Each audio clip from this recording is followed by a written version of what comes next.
Oi, Oi, gente, gente. tudo bem? Olá! Estamos aqui para mais um episódio do nosso programa Infinitas Letras, em segunda temporada, Fluxos Atemporais. E, como de costume, vamos conversar sobre escrita com base numa carta desse oráculo, agora na segunda temporada do Fluxos Atemporais. Mas começamos com uma leitura que a gente traz para vocês conhecerem o que a gente escreve, que a gente tenta trazer, já pensando no que a gente vai discutir em relação à carta de cada dia. Então, a leitura de hoje é com Cláudia. Vou passar a bola para ela. Cláudia, por favor. Vamos lá. Gente, hoje eu vou ler um trechinho do meu livro Canto da Terra. Eu acho que eu já li o Canto da Terra aqui, mas muito pouco. Eu leio mais os Mistérios da Bússola Azul. Mas a carta de hoje tem tudo a ver com um trecho dele.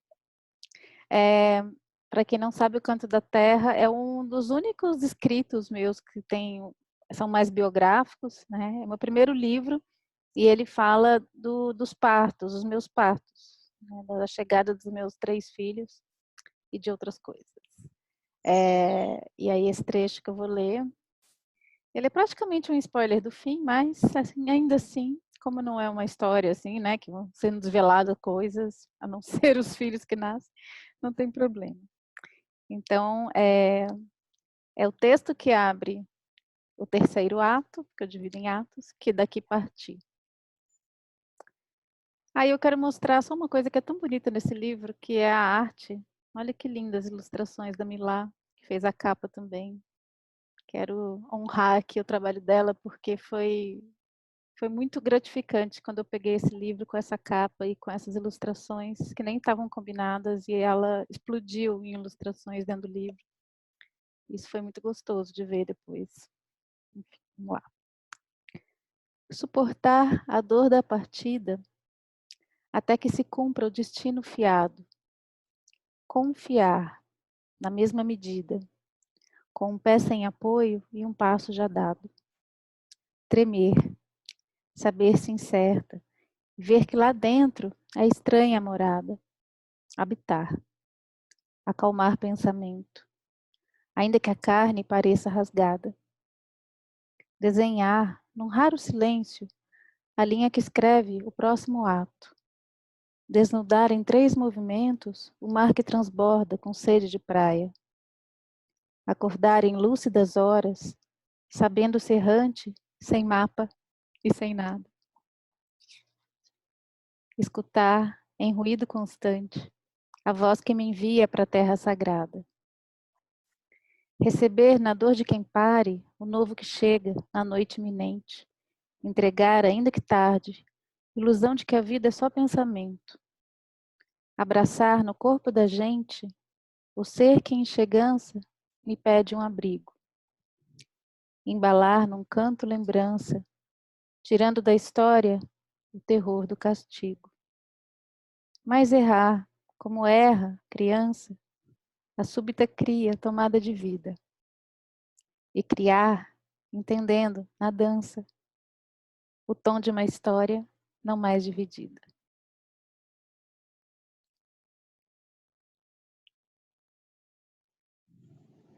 Eu sou apaixonada por esse livro.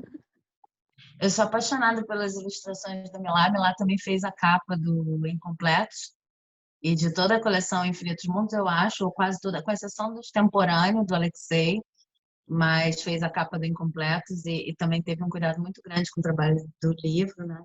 Estou aqui pensando, você deu a risadinha quando você estava lendo o mapa, a parte do mapa,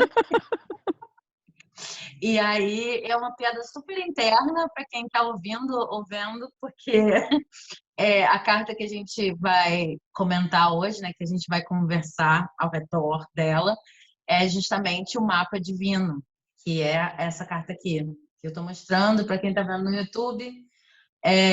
Mas eu queria antes falar um pouquinho, porque a gente hoje está abrindo um naipe novo, né? Que é esse naipe aqui. Eu acho que dá para ver que se chama Além e é representado por um balãozinho que sai da palavra além escrita, dando oi, né? Então, eu queria só comentar um pouquinho, porque a gente está inaugurando uma fase nova, né? Esses próximos 5 programas têm a ver com. Já é uma energia completamente diferente. representada por essas cartas em azul aqui, um azul bem forte, né? E esse além dando oi, quem vem acompanhando os programas desde o início já sabe tudo que passou para que a gente chegasse nesse ponto em que a gente está falando de processos que levam em consideração a intuição, levam em consideração níveis diferentes de espiritualidade, levam em consideração o contato com o mundo não material, de qualquer forma que você queira representar isso, porque simplesmente não podem mais não levar. É por isso que esse naipe começa com essa energia já altíssima de um além dando oi. Literalmente tudo que a gente vai falar a partir de agora tem a ver com já é intrínseca a participação do mundo não material nesse tipo de conversa que a gente leva a partir de agora. Já existia antes, mas a partir de agora não existe mais uma carta sobre a qual a gente vai conversar em que isso não esteja diretamente mencionado. Porque depois de tudo que aconteceu nos ciclos anteriores, essa participação enfim, ela já faz parte da vida de quem está habitando esses caminhos, digamos assim. Então, é uma energia completamente diferente. E aí, a carta de hoje, ela é a carta do mapa divino. Não tem muito a ver com o trecho que a Cláudia leu. Só que eu estava sem mapa, né? Aparentemente, claro que não. Então, mas a sensação de sem mapa tem muito a ver com a carta do mapa divino, né? Essa carta que eu mostrei no final do programa passado. E vale a pena comentar também que quando eu fiz esse naipe, eu comecei a ouvir que eu precisava usar tudo que eu tinha disponível em casa para compor as cartas. Então, eu comecei a usar clipe retorcido, eu comecei a usar recortes, coisas que eu guardava para bricolagem, purpurina, lantejola. Então, vocês vão ver cartas mais 3D do que nos outros naipes, né? Mas essa carta, ela tem um clipe retorcido. E aí o clipe retorcido, ele está preso à carta por 2 pedaços de fita, que é fita durex colorida, em vermelho, né? E aí esse clipe retorcido, ele forma um caminho. Mas é um caminho muito pouco linear, né? É um caminho que não tem nada de linear. E ainda por cima, esse caminho está cortado, né, transversalmente por 2 retas, 2 linhas retas vermelhas. Então, e aí o nome dessa imagem é mapa divino. Então, a primeira coisa que a carta diz é, olha, seja o que for que você tenha de contato com qualquer tipo de plano divino, ele não é o que a gente costuma chamar de retilíneo, não é o que a gente costuma chamar de direto, não, ele faz você repensar a sua relação com o acaso. Será que acaso existe mesmo? Ou será que, de repente, enfim, existe algum outro tipo de explicação para a forma como, às vezes, as coisas parecem tão randômicas, porque, ao mesmo tempo que parecem randômicas, elas parecem fazer parte de um mapa. As coisas parecem, às vezes, chegar no momento em que elas precisam chegar. Só que se eu tentar tracejar esse mapa, né? Desenhar esse mapa, representar de alguma maneira numa versão 2D, vai ficar parecido com essa carta. Ou pior, no sentido de mais não linear ainda, né? Então, essa é a primeira coisa que a carta traz. E aí tem, com essa representação das duas linhas vermelhas, tem uma representação de não acesso. Mas o interessante dessas linhas vermelhas é que, como é a fita durex, né, ela é transparente. Então, não é exatamente que você não consiga ver. Você consegue pegar na carta, inclusive sentir o que está por baixo. Mas o acesso a esse mapa divino, ele é tão indireto quanto o próprio mapa. No sentido de que não adianta você querer ver com os olhos com que você está acostumado a ver mapas. Não é que você não tem acesso, mas talvez esse acesso tenha que ser construído a partir de outras habilidades, outras vivências, a partir de um contato mais próximo e mais intenso com a sua intuição. E o último elemento da carta é a frase, né? Tem outras coisas que a gente poderia falar, mas para a gente começar a conversar, a frase diz: não aceita sentidos provisórios. Então, o mapa divino geralmente numa consulta, quando eu uso esse oráculo, ele parece muito assim, digamos. Se fossem 10 consultas, apareceria em 8. Ele geralmente aparece quando aconteceu alguma coisa na vida da pessoa que está ali que é muito fora da curva. E a pessoa está tentando, sabe, se orientar em relação àquilo. Porque não necessariamente parece ruim, não precisa ser bom ou ruim, não precisa nem estar sendo julgado nesse nível, mas é muito fora da curva, uma coisa que a pessoa realmente não esperava. E aí, essa carta aparece para dizer, faz parte do plano, faz parte do mapa divino. E para dar a dica também de que, às vezes, coisas fora da curva acontecem, ou o que a gente chama de fora da curva, porque existiam sentidos provisórios que estavam ali presentes no momento e que precisavam ser desconstruídos. Então, parece um puxão de tapete, né? Da vida. Você pode até registrar como uma coisa ruim, mas havia necessidade de que aquilo caísse. Essa expressão sentidos provisórios foi uma expressão que eu ouvi quando eu estava construindo a carta, porque no movimento humanista, que Cláudio também participou, a gente usava essa expressão para representar um sentido para a vida ou um sentido para a ação a que a gente se agarra, mas que não é o sentido que necessariamente é o mais coerente ou é o que ecoa mais na nossa missão. É um sentido provisório. Pode estar ali justamente que a gente tem medo de seguir com o sentido real, entre aspas, né? Enfim, não quer olhar para o que tem que fazer, porque realmente teria sentido, então arruma um sentido provisório.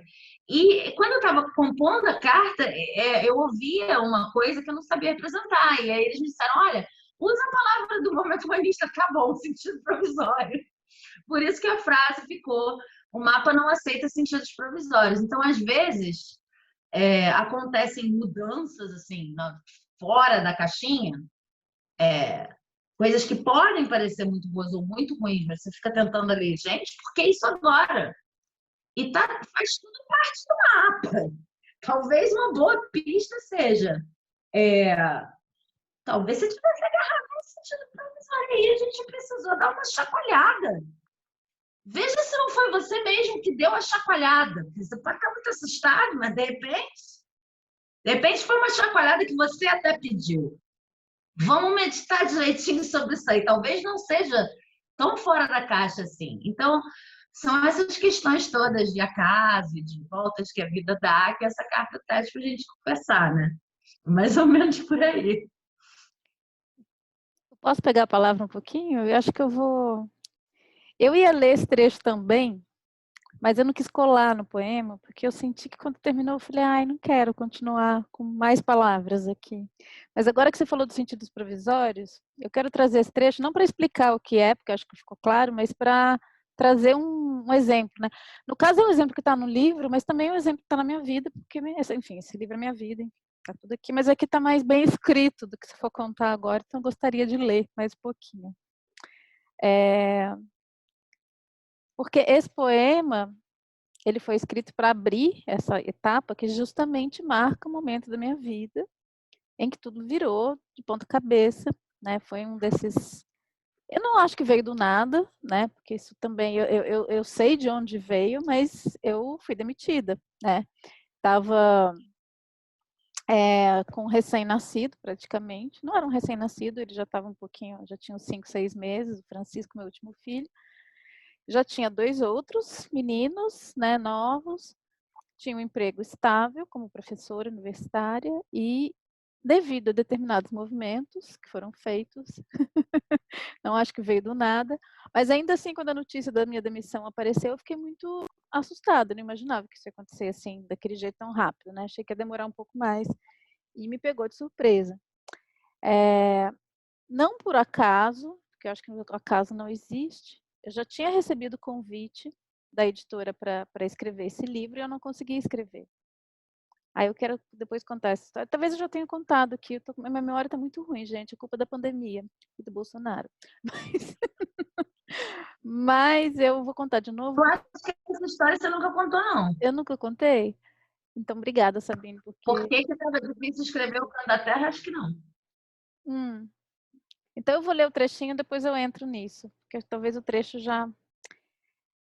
então, eu falo desse momento, né? Esse poema fala daquele momento em que eu me vi atirada, ou eu me atirei, talvez tenha mais a ver, pelas minhas ações anteriores, né? Aí, o que chegou foi o resultado disso, consequência, mas veio com esse susto, né? E agora? Para onde eu vou?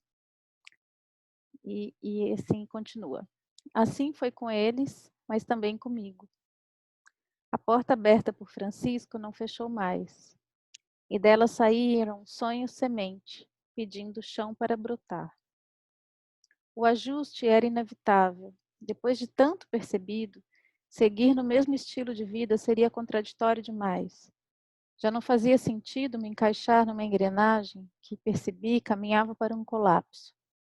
Era um ajuste grande e sutil, porque eu havia me especializado na arte de disfarçar as minhas obrigações de vontades.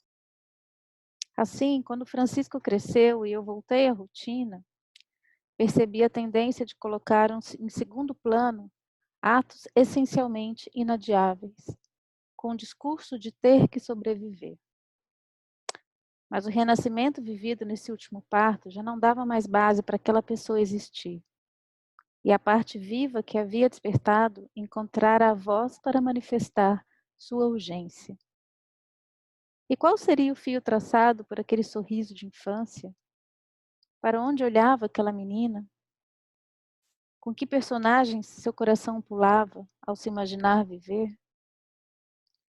Era ela a contadora de histórias, abraçando uma lira e fiando infinitos mundos. Na música, na dança, no riso, no fio das palavras que sempre escutou ao longe, atrás da armadura dos egos, naquele lugar onde nascem os contos. Era a fada e a bruxa, era a selvagem montando cavalos em pelo, a sensual dançarina entre véus, a aventureira das terras além-mar, e também as velhas mancas, a palhaça muda, as loucas, as vilãs, as fortes, os fracos, e tudo um verso que esperava por ser contado. Munida de uma pequena bolsa, sapatos confortáveis e um mapa de navegação para entre mundos, aqui já tinha um mapa, tá vendo? Ela saía pelo quintal construindo realidades em outras dimensões. E era chegado o momento de trazê-la também à realidade visível. Um novo movimento. Eu estou rindo porque eu não li esse texto há muito tempo. Eu estou lendo assim, quase como que pela primeira vez. Eu separei aqui, mas eu não li antes. Então, quando eu vi, gente, a menina tem um mapa, né? E é esse mapa aí da carta. Porque a mulher que perdeu o chão não tinha mapa nenhum. Mas a menina tem a mapa. A menina que traçou o mapa divino, né? Essa menina que sabe o caminho desde que chegou. E aí, no final do livro, eu quero mostrar também, eu coloquei a menina, né? Que é a foto minha de infância que eu mais gosto. Que é essa aqui. Que eu tô sentada aqui, reinando nessa poltrona. Mas eu gosto muito da minha atitude, né? Tem uma alegria, assim, tem uma presença de mundo que essa foto sempre me inspirou muito. Sempre quando eu preciso lembrar quem eu sou, eu olho para ela. E por isso que eu, né, termino o livro e é essa menina que tem o mapa. E esse foi o movimento. E eu estava muito assustada, lógico, né? Porque a pessoa racional, a pessoa razoável, assim, pessoa, como assim, né? Você está com 3 filhos. Aqui em casa, a gente, nós somos todos artistas, eu e meu companheiro, e tinha aquele esteio, né? Aquela coisa CLT de ser, aquele dinheirinho que pingava todo final de mês, e de repente aquilo foi para o espaço. E isso inaugurou um período muito louco da minha vida mesmo, que eu estava fazendo as contas, no ano que vem termina um ciclo de 9 anos, né? Mas no começo foi extremamente assustador. Mas que inaugurou com ele a autora. Então, eu vou contar a história do livro agora. Eu já tinha recebido o convite da Lisandra para escrever esse livro. A Lisandra, na época, era editora Pollen, hoje chama Jandaíra. Eu fiquei muito honrada. Na época, eu tinha um blog, tem ainda até hoje, que é o Gira do Delírio, mas isso foi, gente, 2014, 2013, né? Então, tinha já rede social, mas não era essa coisa que é hoje. E as pessoas liam blog. Então, eu tinha lá meu blog, as pessoas liam blogs, e eu escrevia no blog. A Elisandra leu o blog e me convidou para escrever esse livro. Um livro, né? E a gente definiu que seria um livro sobre os partos. No começo eu fiquei assim, nossa, nunca escrevi sobre a minha vida, eu sempre escrevi ficção, né? Era roteirista, trabalhei com documentário, estava nessa época no teatro, trabalhando como dramaturga, sempre na ficção. Então, para mim, era uma coisa muito nova. No blog, às vezes, eu escrevia umas crônicas mais pessoais, mas como livro, né, para ser o primeiro livro, era uma coisa muito inusitada para mim. Eu não conseguia sentar para escrever, né, sobre esses. Eu escrevia sobre tudo, menos sobre os partos.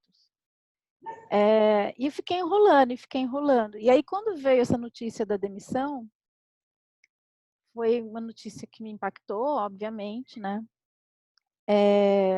E aí foi muito, muito louco, porque eu lembro disso como se fosse hoje. Eu recebi por telefone a notícia de que eu ia ser demitida, né? E nem foi a empresa, foi um amigo que trabalha lá, que soube porque ele estava nessa reunião, ele me fez o favor de me ligar para me avisar, porque senão eu só ia saber muito depois.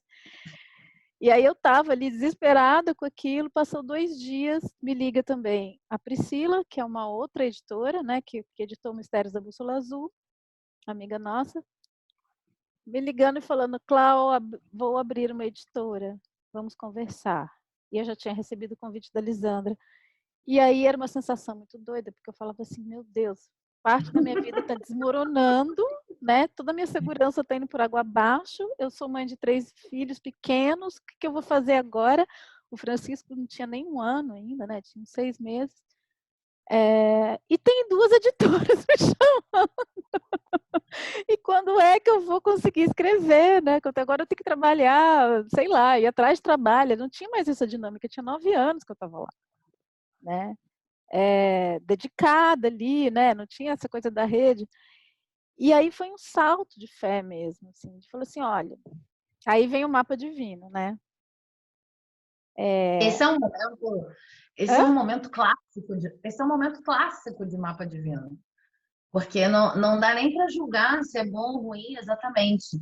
É É. só uma coisa muito estranha, que parece que está indo numa direção interessante, mas também é muito assustador, né? E para mim tinha muito claro, gente, eu não estou falando que tem que ser assim com todo mundo, tá? Porque não foi fácil. Então, não, assim, não sai, eu não estou aconselhando ninguém chutando emprego para virar escritor, não. Pelo contrário, assim, que se você tiver um trabalho que te pague as contas e não tiver te gerando tanta contradição, não faça isso. Mas aconteceu, né? E aí eu fiquei, e era engraçado porque as pessoas falavam comigo, quando eu contava o que tinha acontecido, e eu não quero expor aqui, mas está tudo bem, né? Ficou tudo bem. As pessoas falam, mas como assim? Você foi demitida, que absurdo, você tem um filho pequeno, que injustiça. Eu falei assim, não, mas tá tudo certo. E alguma coisa dentro de mim falava assim, calma, tá tudo certo. Eu falava, não, gente, mas tá tudo certo. Não, mas não tá tudo certo, você tem que entrar com... Teve gente que entrou com processo, eu falei assim, não, mas eu não quero. Mas você quer? Eu falei assim, eu acho que eu quero, não quero não estar mais lá, mas ao mesmo tempo, né? Era muito difícil, porque eu sentia claramente essa divisão, né? Entre a pessoa ali racional e aquela que conseguia talvez ter acesso a esse mapa, né? Alguma coisa que falasse assim, olha, tá tudo bem.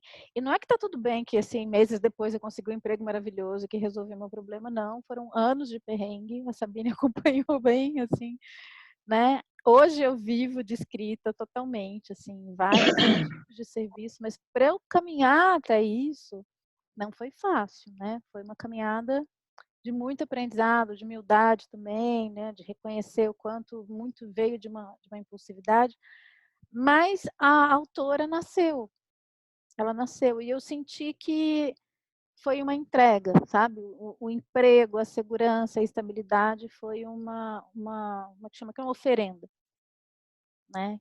Foi para mim assim, eu depositei aquilo no altar da artista, e eu falei pronto, entrego a minha estabilidade, entrego a minha confiança. Vamos embora. E agora, e aí o livro saiu. O livro que eu estava 1 ano tentando escrever, que eu tinha tempo para escrever, porque eu dava aula, mas não eram todos os dias, eu tinha estabilidade para escrever, eu tinha todas as condições e eu não conseguia escrever. depois que aconteceu tudo isso, minha vida de ponta cabeça, eu sentei e escrevi. Porque aí era uma sensação assim também de agora vai começar uma outra coisa. E eu não vou deixar essa coisa solta, né?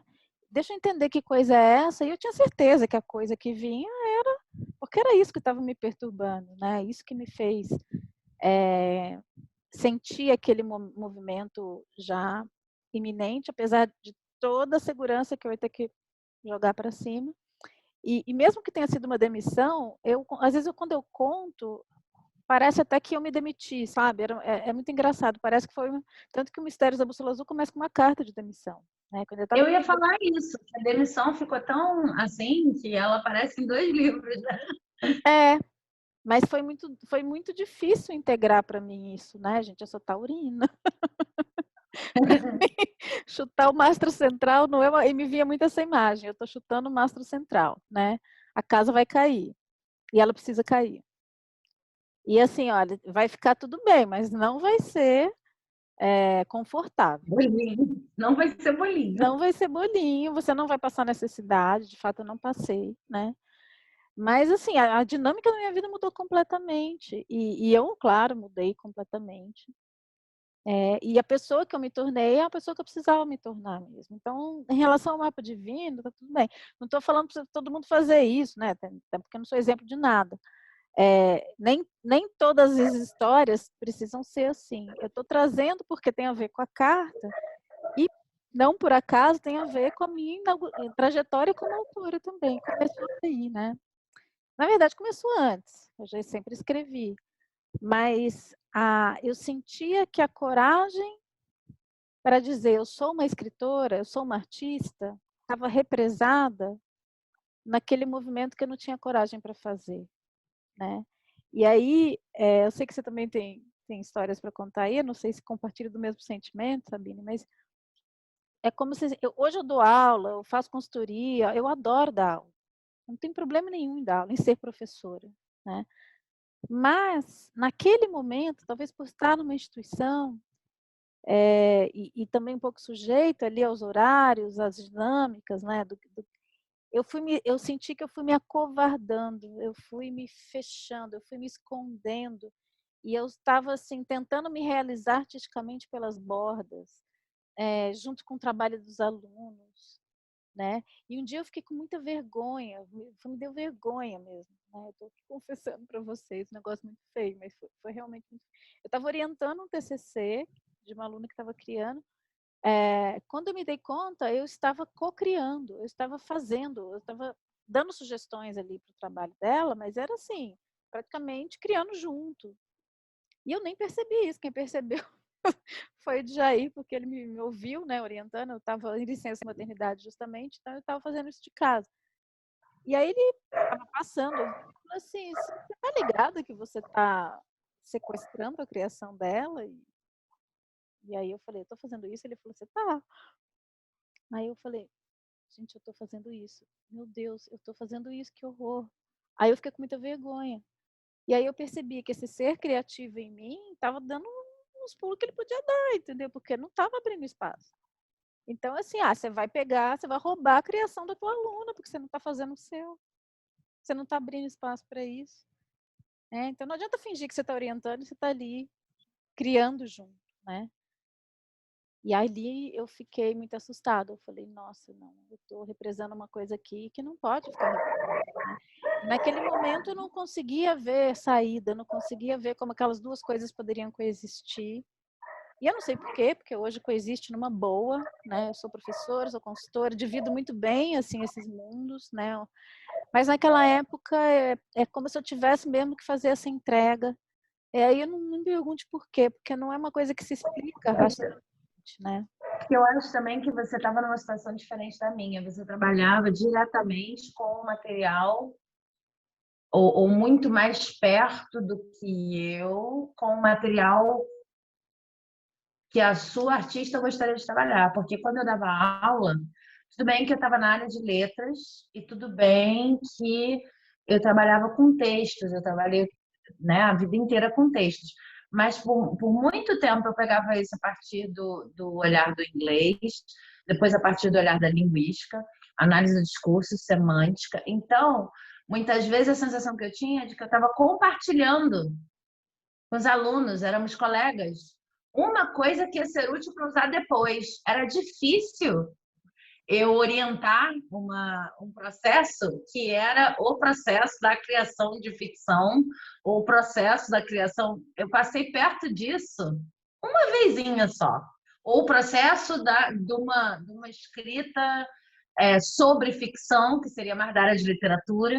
Eu estava sempre orientando análises, eu estava sempre orientando coisas que, sei lá, não sei se são mais técnicas. E aí eu acho que eu conseguia me colocar mais num lugar num lugar de estou aqui aprendendo. Então, eu sentia travas sim, mas a minha trava, ela ia mais para o lugar de eu não estou pronta ainda. É bom que aqui eu estou aprendendo um monte de coisa. Eu ensino, mas eu também aprendo. E isso me lembra muito o Stephen King naquele livro que ficou super famoso, que eu acho mesmo que todo mundo que gosta de escrever devia ler, que fala de escrita de um jeito super simples, que é o Sobre a Escrita. Ele fala que tem uma profissão especificamente, assim como a Cláudia falou, amo dar aula, sou apaixonada por sala de aula, fiz isso 20 anos da minha vida, mas assim, o Stephen King fala que a única época da vida dele em que, de fato, dando aula, e aí dando aula mais no esquema que eu dava, que era escola, ensino médio, e depois faculdade, grandes turmas o tempo todo, tipo o dia inteiro. Quando ele deu aula nesse esquema, ele fala, cara, foi a época que eu menos consegui escrever.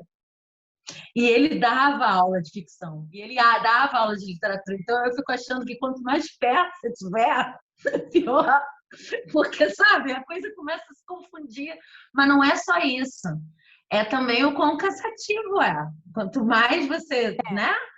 Porque mesmo que, imagina, você dá aula sei lá, de qualquer coisa que envolva texto, gente, ler muitos textos de muitas pessoas e fazer esse trabalho com o mínimo de decência é muita coisa mesmo para um cérebro depois ter energia de se voltar para o próprio texto. Então, até por uma questão de sobrevivência, você vai querer, né, ficar no papel do coach, né? Tirar algum tesão do papel do coach. Mas eu já ouvi isso que você falou de outras pessoas que trabalham diretamente com teatro, em escolas de cinema, ou escolas de dramaturgia, ou escolas de comunicação, comunicação social, né, em vários campos, e que entram no campo do roteiro, que é difícil. Chega uma hora que você quer fazer o seu, senão você fica meio que em cima do outro. Eu nunca tive, eu dei uma oficina uma vez de escrita criativa e era a oficina extra do, sabe? E eu acho que foi o lugar que eu mais cheguei perto de talvez poder, porque em geral as aulas eram muito diferentes. Eu estava trabalhando um conhecimento que era para um dia talvez escrever e talvez nem isso, sabe? Um conhecimento de apoio e não a escrita em si. E não necessariamente para ser usado na escrita. Então, isso facilitou, mas também criava essa história de não estou pronto. Eu acho que a história do não estou pronto também tem relação com a coisa do mapa divino. E, em geral, quando acontece uma situação de mapa divino comigo, é para me tirar desse lugar de não estou pronto. É muito assim, quer dizer, é como eu interpreto, né? Porque eu acho que eu estou acessando mais o mapa agora. Eu não estou acessando o mapa, não é isso. Eu tô mais atenta, também não acho que exista caso, e eu tô brigando menos com o plano, que eu não consigo entender. Se é que você me entende. Então não é que eu saiba qual é, mas eu não brigo. Começa a acontecer muita coisa que antigamente eu chamaria de acaso, e aí eu vou dar um exemplo. Começou a lua nova hoje, neste dia que nós estamos gravando, porque nós não gravamos no mesmo dia em que nós focamos no ar.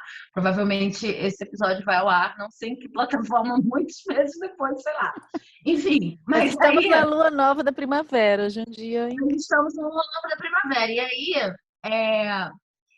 eu já estava num clima de começar a lua nova da primavera, fazendo mini coisinhas, bem mini mesmo, para me sentir bem, me renovar, me recarregar. Então, de manhã, eu peguei uma florzinha de manjericão, porque eu tenho manjericão aqui em casa. E eu trouxe para minha mesa de trabalho, porque, enfim, porque sim, porque me pareceu uma coisa para se fazer, né? E aí, e aí, essa florzinha de manjericão já tem umas 4, 5 utilidades impensadas hoje. Pode parecer esquisito, forçado, mas não é não. É tipo assim, a florzinha de manjericão já espantou mosca, ela já me deu ideia para um negócio que eu estava escrevendo. A florzinha de manjericão já foi um negócio que quase caiu da mesa. A florzinha, olha, a florzinha isso que tem acontecido comigo, assim. Ouve, não questiona muito, porque tem um sentido, só que você ainda não sabe. E mas antigamente, quando eu me recusava, e eu tenho certeza de que eu me recusava ativamente a ouvir o que vinha ou a entender que uma configuração como essa, tão assim estranha quanto esse clipe todo retorcido, poderia ser um mapa, geralmente me puxavam o tapete, ou o meu tapete era puxado, eu mesmo puxava, sei lá, tinha essa sensação de mapa divino, para eu saber que eu estava pronta, porque eu tenho essa tendência a me colocar como aluno, aluna, aluna. Eu gosto muito de estudar, então quando eu estava em sala de aula, às vezes vira uma zona de conforto, né? Eu estava em sala de aula e aí ficava nisso. Ah, vai ser ótimo, porque eu estou estudando várias coisas e aí vai ser, né? Quanto mais você dá aula, mais você aprende sobre o que você está dando aula. Então, nossa, imagina, estuda linguística, estuda análise de discurso, estuda não sei o quê, nananã. Poxa, quando for escrever, vai ser ótimo. Quando for, né? Tomara que um dia vá, né? Sabe isso? E aí é justamente começa a acontecer e em geral são coisas que dão trabalho quando eu não presto atenção. É engraçado. Eu comecei a escrever disciplinas que foram muito importantes para mim quando eu saí do meu emprego de carteira assinada, disciplinas de cursos online para uma universidade onde eu trabalhei, disciplinas à distância, né, para uma graduação à distância. Disciplinas que eu já tinha dado em sala de aula, né? Semântica, pragmática, análise do discurso. Esse foi um dinheiro que fez muita diferença na minha vida. Então, eu escrevia a disciplina inteira, ia lá, gravava os vídeos e tal. E aí, de certa forma, eu tive alunos indiretos que falam comigo até hoje, né? Tipo, eu não estava lá dando aula, eu fui aquela professora autora, tinha uma pessoa lá para dar aula e acompanhar na plataforma, mas as pessoas me conhecem, porque eu fiz os vídeos, eu tinha meu nome, minha carinha lá e tal. Isso foi uma experiência muito bacana e muito se toca, Sabine, se toca. Porque eu tinha plano de escrever sobre as coisas, do jeitinho que eu adaptei para falar desses temas complexos em sala de aula, há muito tempo. Muito tempo. E nunca saía do papel. Teve que aparecer uma pessoa, quer dizer, no caso, uma instituição, para me pagar para fazer uma coisa que não é o que eu queria fazer, porque eu queria fazer livros independentes, é diferente você escrever uma disciplina. E teve que aparecer num contexto de a gente tinha muito pouco tempo para escrever disciplina, né? Escrever rápido, escrever um mês. E eu me senti realmente, nossa, mas aí eu me colocar nessa situação de eu preciso de dinheiro, porque lá e tal, para eu ver que eu era capaz. E isso é uma coisa muito esquisita, se você for parar para pensar. Se eu tinha o sonho de escrever sobre isso há um tempão, eu podia ter escrito isso em formato de livro, e eu podia estar vendendo esse livro, e eu podia estar economizando o dinheiro da venda desse livro, e seria interessante, porque, enfim, depois de contratada era interessante. E aí depois, esse dinheiro poderia ser parte do pé de meia para quando eu saísse do meu emprego, assim, numa ordem, não um plano de fim, digamos. Mas quando você está lidando com uma pessoa como eu, uma pessoa que quer ser aluna para sempre, às vezes demora um pouco para fazer as coisas. Não é que eu demore para fazer qualquer coisa, eu demoro para fazer certas coisas que às vezes seriam muito importantes para alavancar certos processos. Às vezes, o plano divino ele vem como trabalho mesmo, e um trabalho na minha vida, né? Um trabalho que meio que vai te deixar na situação de, você lembra que isso aqui era teu plano? Tá bom, então agora eu vou te colocar uma coisa que você vai fazer em condições que não eram as que você queria, para você ver como era absurdo você não ter feito isso antes. Entendeu? Eu queria comentar uma coisa, assim, a gente está falando, olha só o plano divino. Eu tenho uma história, nossa, é tanta história de plano divino que vai chegando. Uma delas está aqui em cima, né? É o É que símbolo do lindo mar. isso. Esse aqui é um prato que eu ganhei. Oh, que incrível esse movimento. Olha, isso, a gente está transformando em podcast, então eu tenho que falar o que é isso aqui, tá? Senão, vocês estão vendo, mas eu vou ter que falar também. Isso aqui é um Eu prato. estou tentando ter esse cuidado, gente, porque a gente agora vai para o podcast, então nem sempre vocês estão vendo as cartas e tal. Desculpa se não dá para visualizar tudo. Esse aqui é um prato feito com cerâmica da Amazônia que eu ganhei do Movimento dos Atingidos por Barragem, do MAB, quando eu fui lançar o Mistérios da Bússola Azul lá.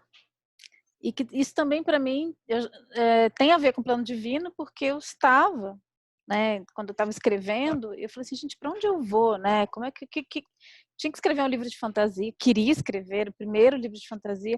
Sabina, eu já contei essa história aqui.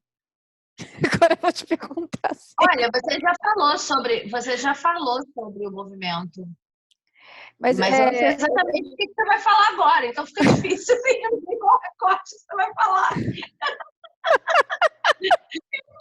Qual parte da história você vai contar? Eu já tenho lendo da minha mente, sabe? Não sabe que eu... Nossa, o Dia fica puto quando eu faço isso aqui. que você fala, então, o que você começou com o plano divino? Tá, vamos lá. E é interessante essa coisa, né? Já sei, peguei o fio. Quando a gente está escrevendo uma história, tem uma coisa que chama progressão, que é o que dá a sensação de organicidade para a história. Então, agora eu estou falando como dramaturga, escritora, né, daquelas bem Hitchcockiana, que não deixa ponto sem nó, que amarra o negócio, que vai buscar lá atrás. Aí, sabe aquelas histórias que você fala, gente, isso que aconteceu aqui foi plantado lá atrás, essa pessoa é foda para narrativa, carpintaria, olha só que incrível. Né? E por que que a gente fica tão assim, uau, que incrível? Porque a vida é assim, né? Depois, quando a gente vai escrever uma história, a gente fica tentando reproduzir isso.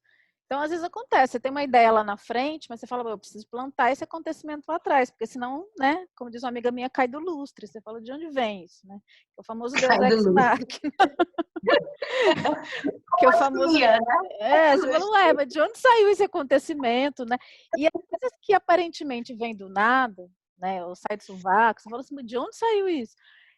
Depois você olha assim, né, na história, na sua própria vida também, você fala, gente, mas isso aconteceu lá nos anos 60, né, e veio chegando para que nesse momento isso tivesse esse peso. Então não caiu do lustre, né? Isso veio, é a história da causa e efeito. A gente não sabe, né, de tudo que a gente faz num dia, né, às vezes uma bobagem, é a história do efeito borboleta, né? Às vezes uma coisa sutil, uma flor que você tirou do manjericão, porque você achou, você sentiu que tinha que tirar essa flor. Aí você fala, ah, essa flor me espantou a mosca. De repente, tudo isso que aconteceu não se compara ao que vai acontecer, sei lá, alguns anos depois, por que você tirou aquela flor de lá? Aí eu não vou saber. Não. A gente só pode imaginar, né?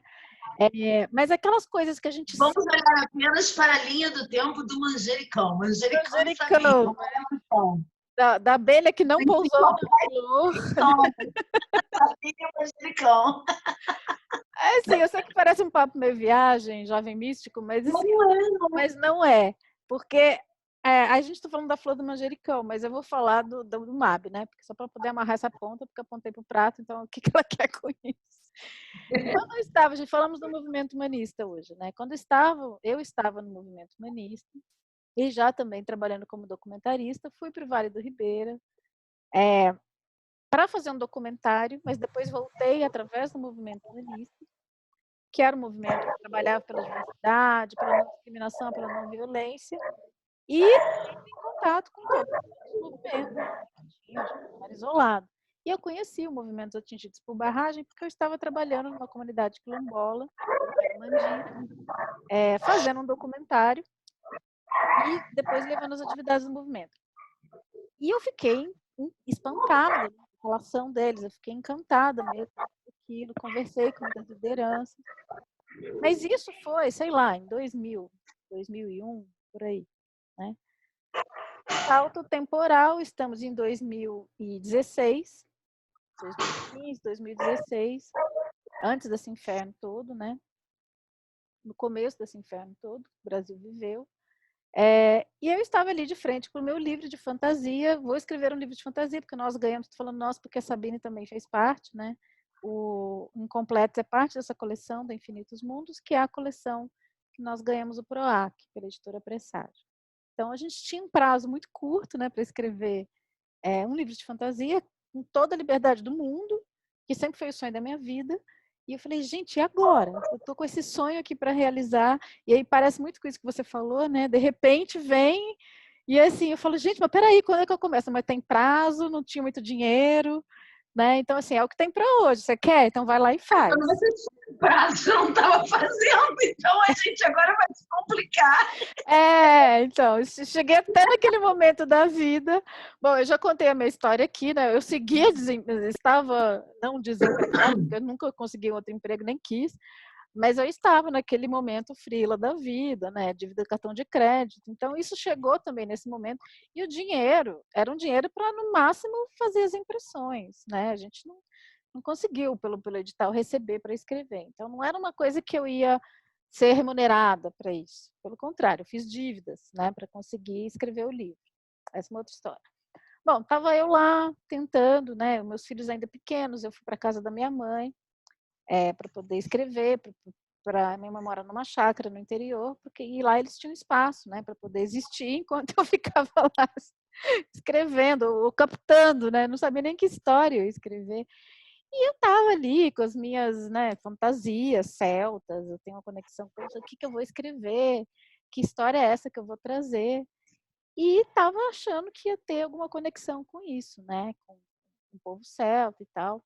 Estava lá com umas ideias e estava escrevendo alguns rascunhos, eu fico ali, né, fazendo umas pinturas para ver se ancora alguma coisa. E nisso meu filho colocou no DVD um Renato Teixeira, um show.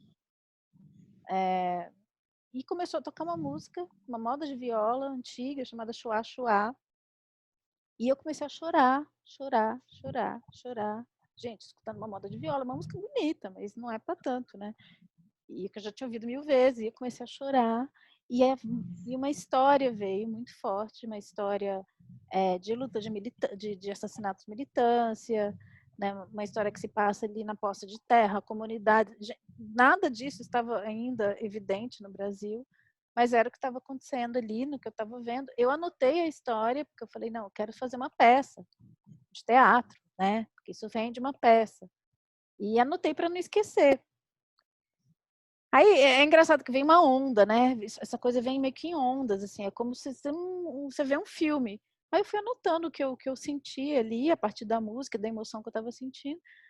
Aí terminou, eu falei assim, legal, agora eu vou voltar para o livro, né? A história está aqui, não perdi a história, agora eu vou voltar para o livro.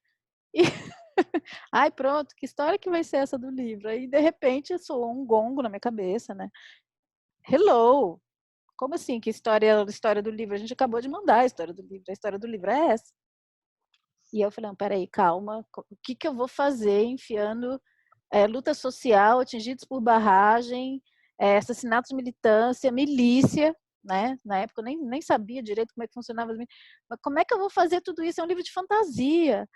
Aí foi assim, é isso, se vira. E vai para a mata brasileira. Que história é essa? De lá para o outro lado do mundo. Você mora aqui, o negócio é aqui. Mas não era no sentido moralista, que podia ir para onde eu quiser. Se a fantasia é minha, eu vou para onde eu quiser, né? Não tem esse negócio. Mas eu senti que tinha que ser aquilo. E aí, aquele encontro marcado lá nos anos 2000, que eu conheci essas pessoas, voltou com tudo. E eu falei, então é isso. E aí eu vou entrar por aí, mas e onde é que está a fantasia nisso? Calma, você vai entender, né? E aí eu aceitei esse fluxo, eu aceitei esse mapa de clipes. Eu falei assim, gente, mas que não faz sentido nenhum, mas bora aí, entendeu? Porque era uma sensação Eu acho que o que mais se aproxima, não sei se você se sente isso. Sabe quando vai chover, a gente sente uma coisa estranha no corpo? Parece que você está meio mais eletrizado, assim. É uma sensação meio parecida que eu sentia. Era assim, uma excitação, um negócio meio assim. E não é que estava tudo resolvido, mas eu falava assim, gente, eu estou sentindo umas coisas aqui que eu acho que isso para mim é um sinal de que, entendeu? E é isso, assim, hoje, né, entendendo e dando vazão para isso, não achando que eu sou uma doida, que eu estava viajando na maionese, né, porque essas vozes falam o tempo todo. Assim, essas vozes repressoras, você tá doida, menina. Né, que história é? E aí a história foi se apresentando, né, e aí eu fui contando. E é muito louco você perceber, né, como esse mapa, se você está nesse fluxo, você confia que existe isso mesmo, e o livro fala disso, né? Porque ele fala de uma bússola que a personagem começa a ver. Que não é um mapa, mas é a bússola do mapa. Então, é a mesma coisa, é a orientação divina, né? Ela começa a ver um círculo azul. E também é super, na própria narrativa do livro, é um mapa super não linear, mas que depois que você lê o livro todo, você começa a entender as camadas dele. Mas você precisa primeiro, acho que até metade do livro, daí você começa a entender. Mas ele tem uma lógica, mas é difícil você entender no início.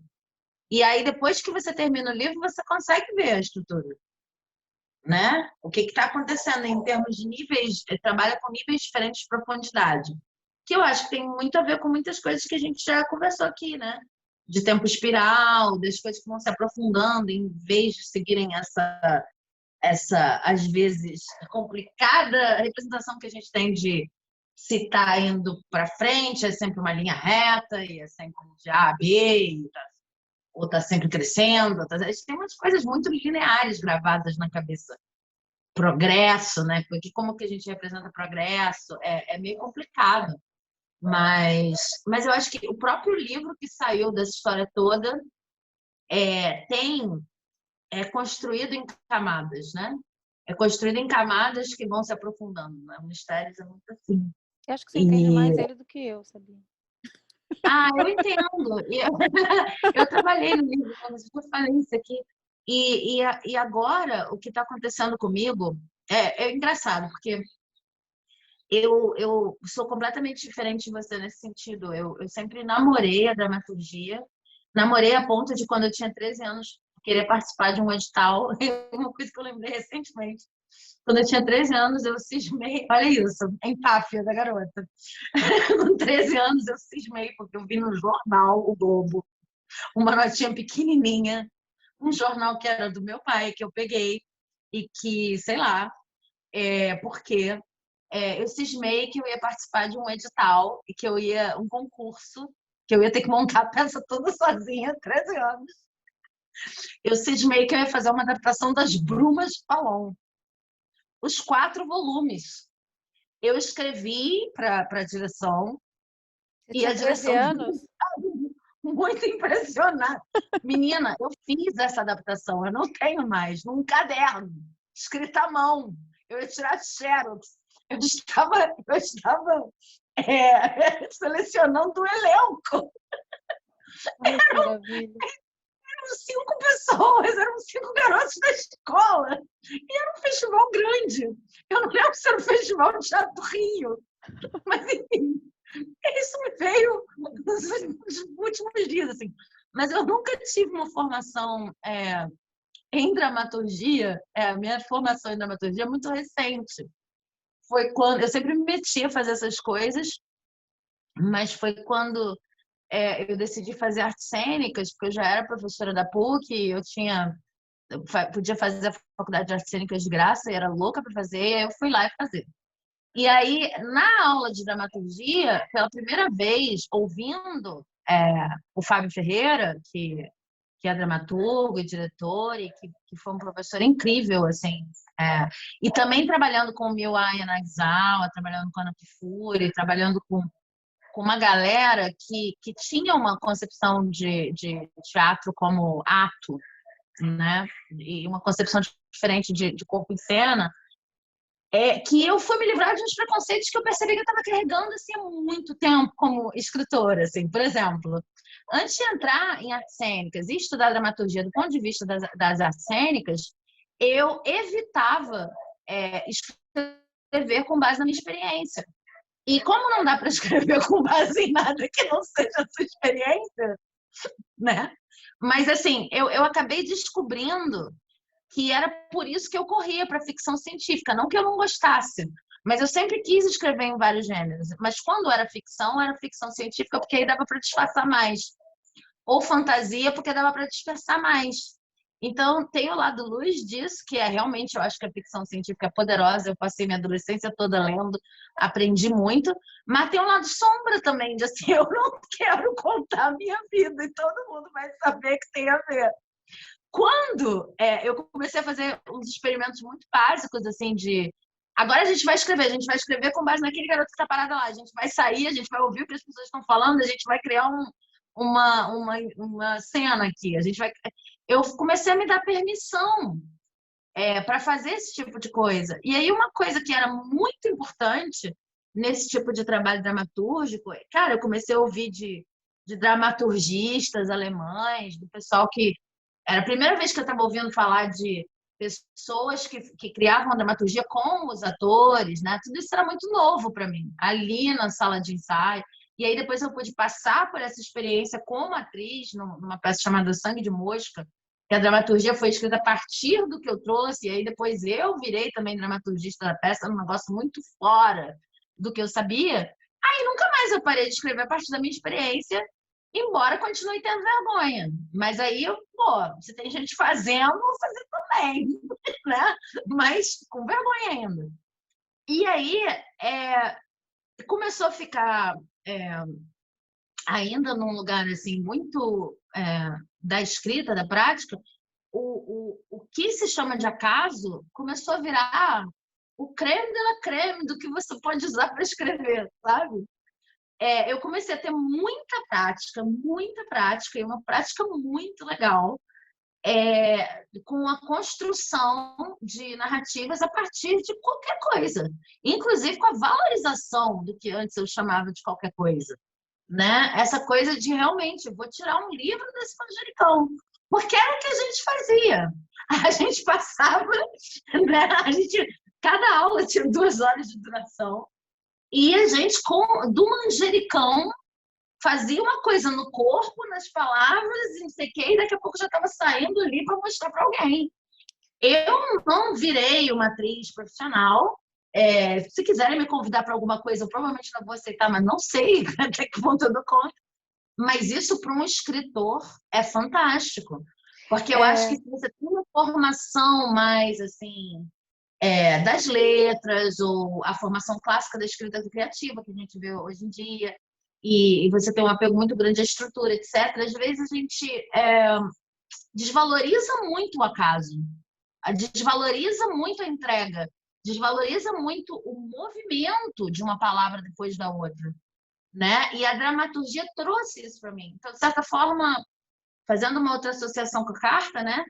Foi a dramaturgia, em termos de técnica mesmo, que primeiro me mostrou que o mapa divino era essa coisa, era esse eclipse dobrado, sabe? Que cada obra tinha o seu jeito de respirar e que era uma questão de composição, que uma coisa vai juntando com a outra e depois você olha para ver o que ficou de mapa.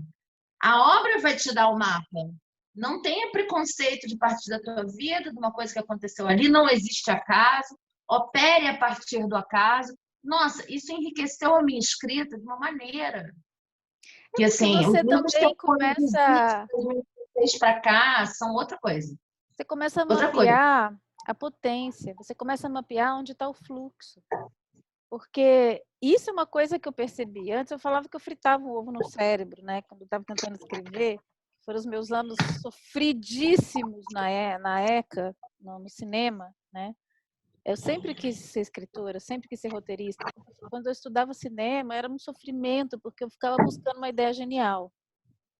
E era tudo muito mental, né? Então tinha uma coisa assim de você ter que ser genial na ideia, na estrutura, no ponto de partida.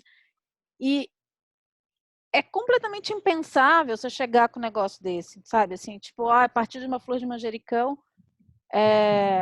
e vou ver onde eu vou dar. Não, né? Não.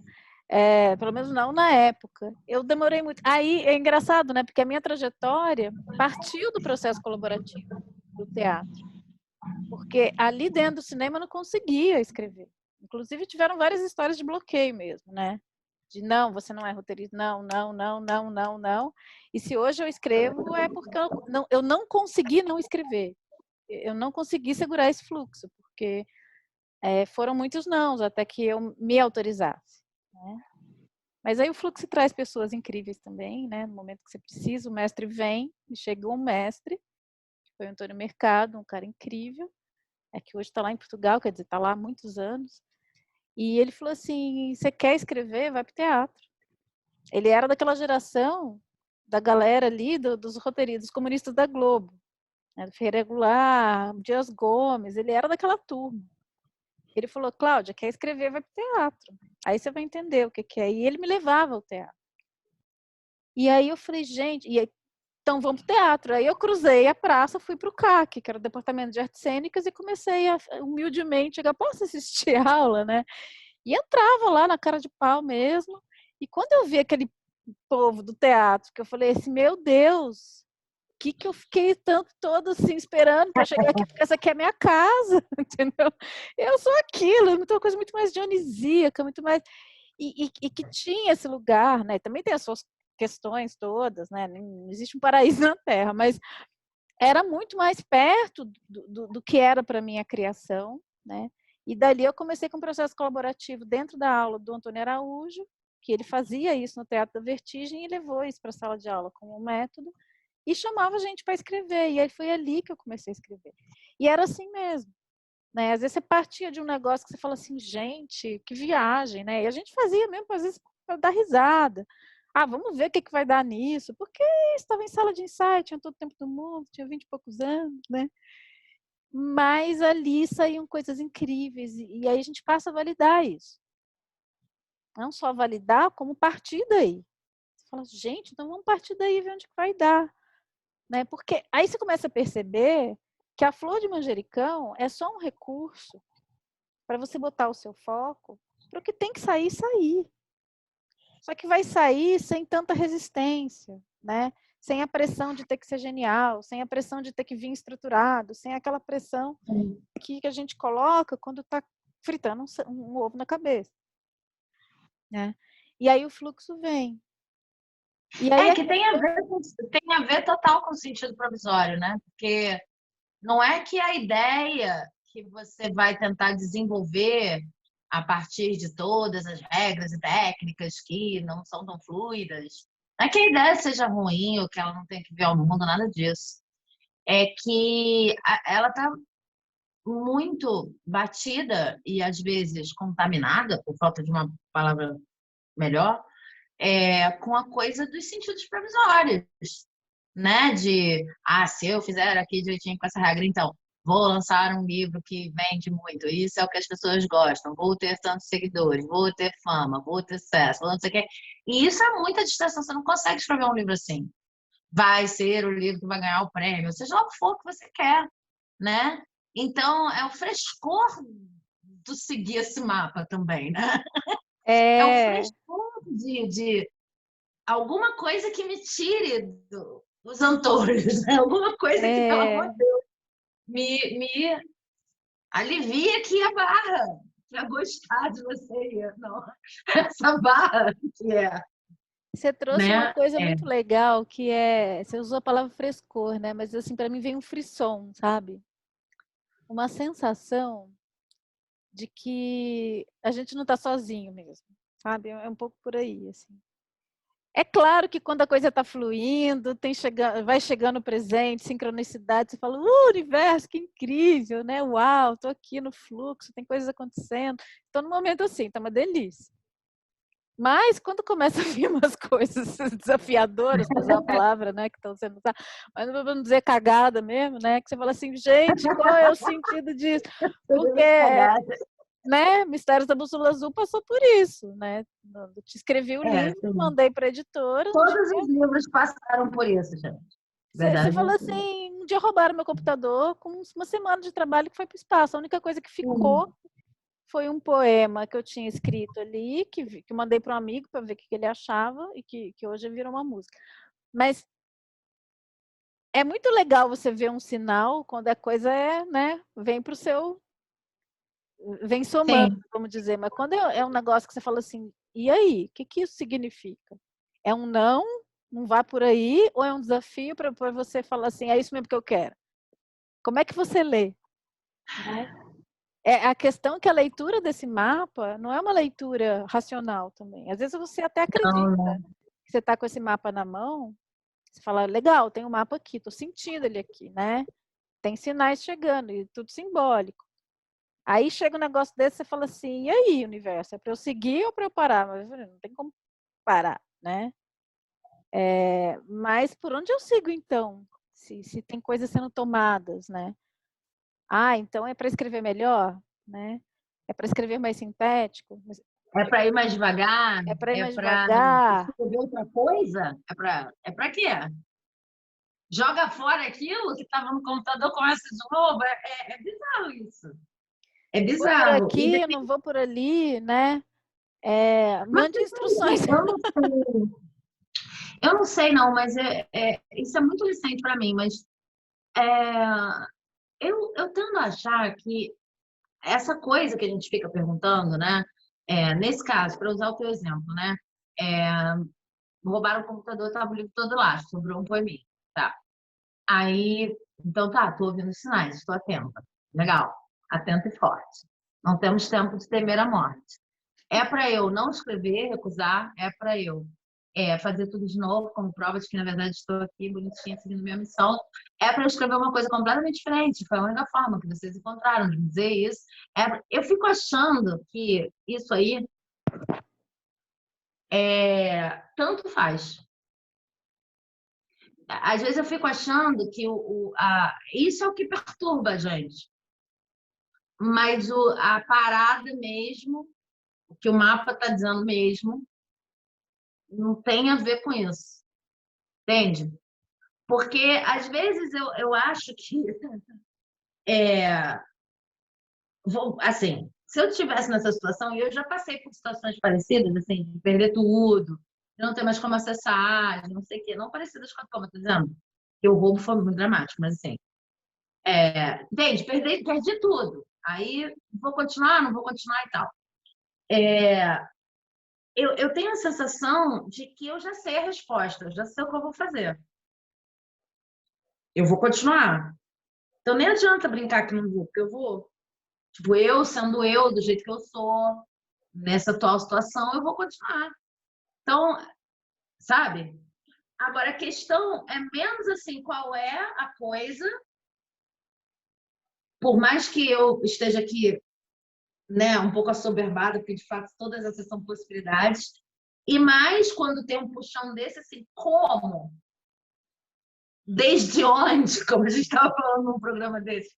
Desde onde eu vou continuar? E aí, às vezes, eu tenho notado isso, mas isso é muito recente mesmo.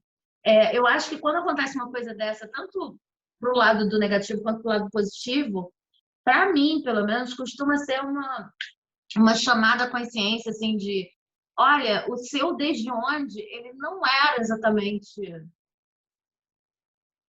o mais interessante para essa situação, sabe?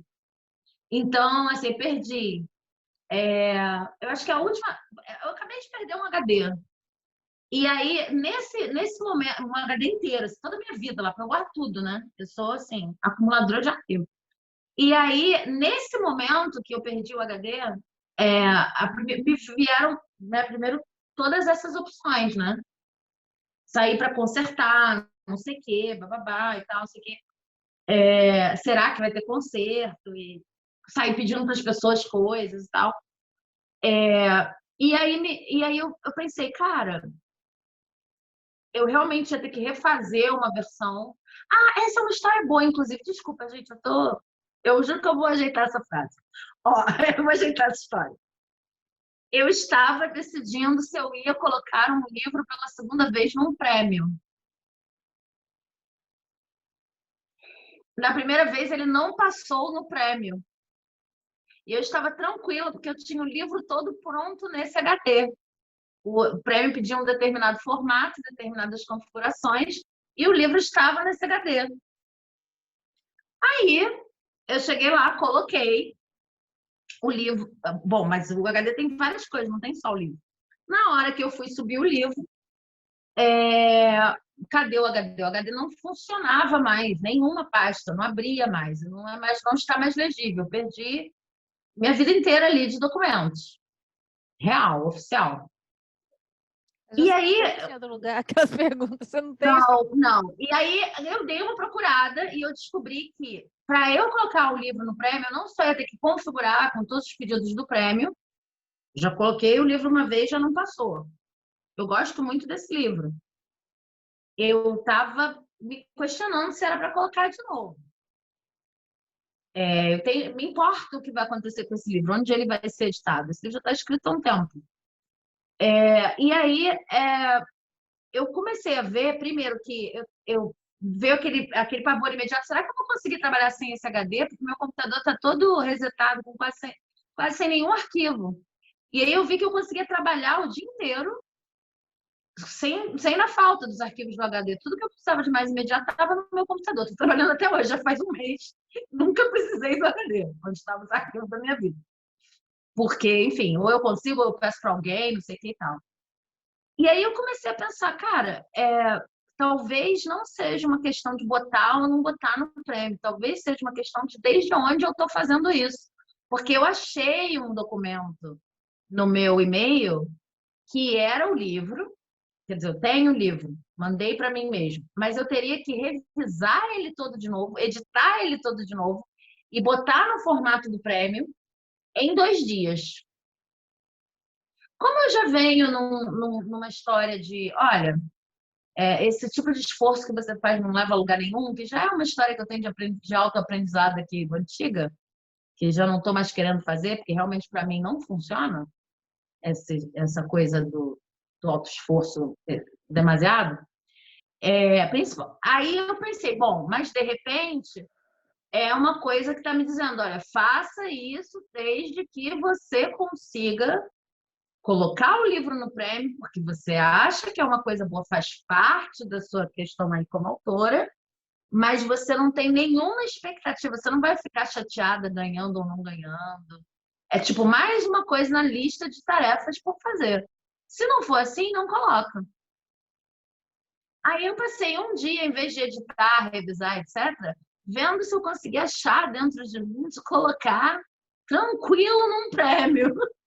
E não achei. Não achei. Então, essa experiência toda para mim ficou como? É, é, a localização interna talvez seja mais importante do que a decisão. Porque depois que passou e que eu quase esqueci que isso tinha acontecido, tão importante que era hoje, eu quase foi difícil hoje contar, porque eu tinha esquecido que tinha acontecido, não era importante. Eu também me faço muito essa pergunta assim: pensa se daqui a 10 anos isso vai importar? Daqui a 10 anos, por isso ter acontecido, vai importar? É uma coisa que te dá perspectiva. Aí na hora, você, pô, com certeza daqui a 10 anos eu não vou estar chorando HD derramado, com certeza. Me Sabe conheço. que isso é uma das perguntas que a gente faz quando está compondo personagem, né? Quando você está É? determinando ali, quando você está determinando o que é importante para aquela pessoa, é assim, o que ela quer amanhã, o que ela quer daqui a um mês, o que ela quer até o final do ano, o que ela quer em 10 anos, né? E aí, quando você cria essa perspectiva, você vai para o que é essencial, né? E essas coisinhas mesmo vão perdendo carga, né? Eu acho que esse desde onde é difícil assim entender o que é esse desde onde, né? Para mim custou para entender porque como assim desde onde? Essa questão da A gente localização. conversou sobre isso, mas a gente conversou sobre isso em algum programa passado, que agora eu não vou me lembrar qual foi. A gente já falou sobre, mas acho que é legal, né? A gente Falou. trazer de novo o Não, conceito, não, porque pode falar. essa questão da localização interna, como você traz, é o motor. Porque às vezes a mesma coisa, a mesma ação, parece a mesma, mas não é, porque ela vem de lugares diferentes, de motivações diferentes, né? E aí, voltando para a questão da carta, né, essa frase que é muito forte, eu não aceito sentidos provisórios, porque a gente falou pouco disso, dessa frase, mas eu acho que é uma frase muito forte. Não aceito, é isso mesmo, né? Não aceito. Não aceita sentidos provisórios. É como se É, estivesse dizendo, o mapa divino não aceita sentidos provisórios. e se não aceita, é muito forte, porque o que eu sinto, esse não aceita, isso não cabe aqui. Então, é possível pensar assim, para eu acessar esse mapa divino, eu tenho que deixar na porta os sentidos provisórios. É quase como uma senha para eu entrar, É, né? Ou para eu acessar. E isso é muito forte, porque, né, voltando à história lá da demissão, eu sentia muito isso, de que o lugar onde eu ia entrar, ou para acessar isso, eu precisava largar uma coisa que era muito confortável e tal, mas que estava me prendendo aos sentidos provisórios, estava me desviando, né? Porque gerou uma divisão interna. E aí, isso que é interessante, não é o fato em si como a gente já falou, né, de estar dando aula e escrevendo, até porque hoje eu faço isso, mas era o lugar interno que isso ocupava em mim. é porque a gente generaliza, né? Por exemplo, naquele momento, você precisava sair da sala de aula. É, Naquele momento, era importante eu não perder tempo me inscrevendo no concurso. Isso a gente generaliza, porque a gente não tem essa linguagem do mapa. Aí a gente fala assim, nunca mais me inscrever em concurso. Sou o tipo de autora que não se inscreve em concurso. E não dar aulas, nunca mais. Não tem. É daí que vem a localização interna. Tipo, não é isso que te alimenta nesse momento. Não é ver, deixa eu botar a sintonia mais para cá. Não é sobre isso, né? Mas a gente generaliza e eu pelo menos e às vezes dramatiza. Mas se eu não me inscrever nesse, eu não me inscrevo em nenhum outro.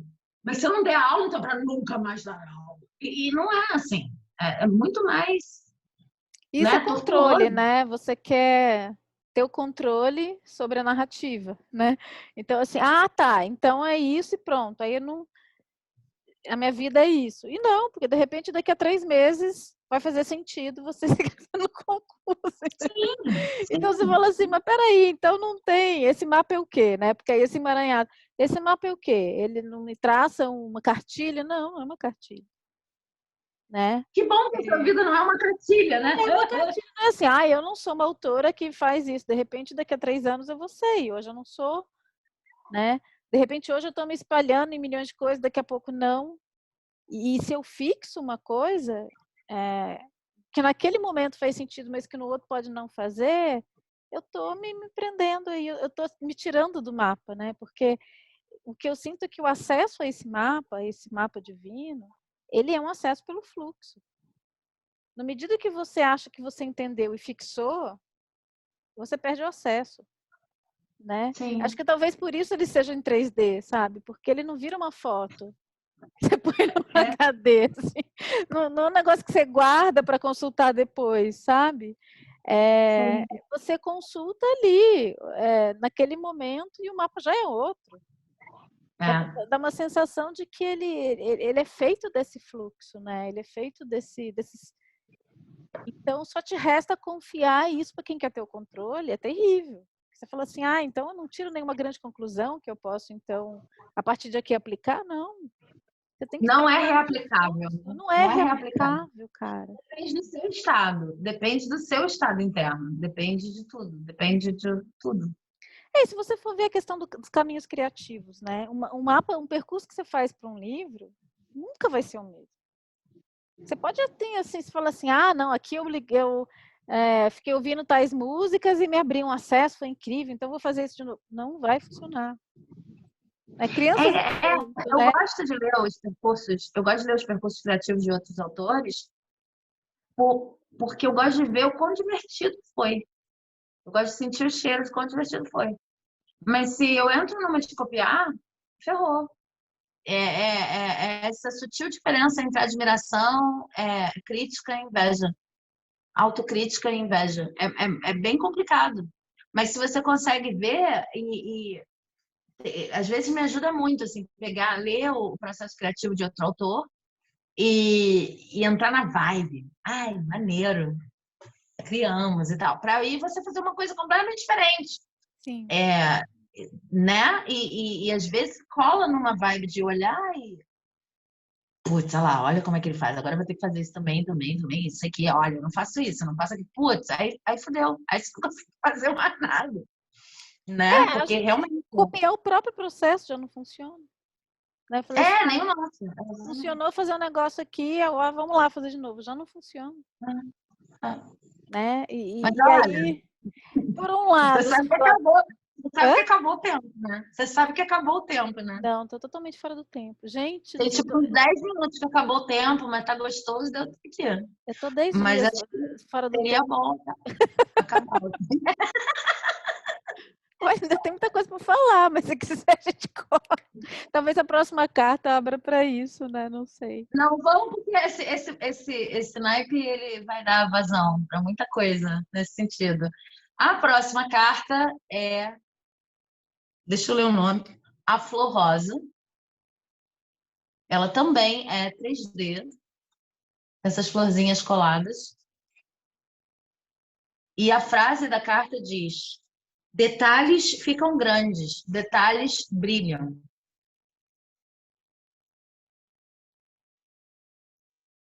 Então está aí para vocês a Flor Rosa.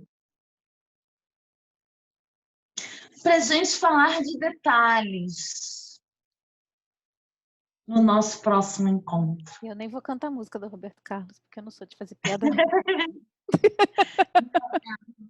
A gente tira isso do nosso sistema offline e aí depois a gente vem preparado para ter uma conversa. Não, mentira. Ou não, então a gente faz a piada ruim também. Eu gosto, acho bacana. Detalhes.